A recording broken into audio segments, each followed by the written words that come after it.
रघु, मोहन और सुरेश एक ठंडी रात को पुराने खंडहर स्कूल के पास से गुजर रहे थे। गांव में हर कोई इस जगह को भूतिया कहता था, लेकिन रघु को हमेशा लगता था कि यह सब बातें महज अफवाहें हैं। उसने अपने दोस्तों की ओर देखा और मुस्कुराते हुए कहा, चलो अंदर चलकर देखते हैं। अगर भूत होता तो अब तक हमें क्यों नहीं दिखा?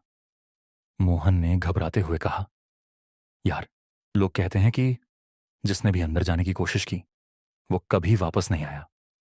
सुरेश ने भी सहमति में सिर हिलाया, लेकिन रघु की जिद के आगे दोनों को मानना पड़ा। तीनों स्कूल के टूटे गेट को धकेलकर अंदर दाखिल हुए। अंदर का माहौल अजीब था।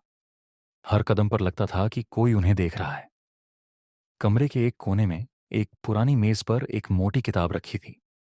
किताब पर धूल की मोटी परत जमी थी। रघु ने उत्सुकता से किताब की ओर हाथ बढ़ाया और उसे खोला ही था कि एक गहरी भारी आवाज सुनाई दी।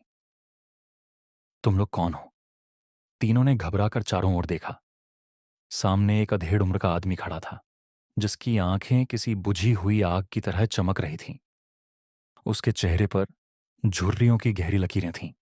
उसने एक कदम आगे बढ़ाते हुए कहा, तुम्हें नहीं पता कि यह जगह कितनी खतरनाक है? यहां जो भी आता है वापस नहीं जाता। मैं स्कूल का हेडमास्टर हूं, देवकीनंदन। रघु ने कांपती आवाज में पूछा, आप यहां क्यों हैं? हेडमास्टर ने गहरी सांस ली और बोला, मैं इस स्कूल के रहस्य का रक्षक हूं। जब तक इस किताब का राज नहीं खुलेगा, मेरी आत्मा यहां फंसी रहेगी। रघु ने साहस दिखाते हुए किताब को पलटना शुरू किया। हर पन्ने के साथ उसके दिल की धड़कन तेज होती गई। आखिरकार जैसे ही उसने आखिरी पन्ना पलटा, कमरे में एक तेज रोशनी फैल गई। हेडमास्टर की आंखों में कृतज्ञता की झलक आई और वह धीरे धीरे गायब हो गया। तीनों दोस्त सदमे में थे, लेकिन अब माहौल पहले से हल्का लग रहा था। वे बाहर निकले और एक दूसरे को देखा। सुरेश ने हंसते हुए कहा, यार रघु, तेरी जिद हमेशा हमें मुश्किल में डालती है। रघु ने मुस्कुराकर जवाब दिया, लेकिन इस बार हमने कुछ बड़ा कर दिखाया।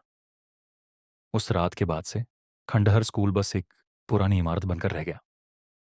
गांव में अब कोई भूत की कहानियां नहीं सुनाता था, लेकिन रघु, मोहन और सुरेश को हमेशा उस रात की याद रहेगी जब उन्होंने एक रहस्य को सुलझाकर हेडमास्टर की आत्मा को आजाद किया था।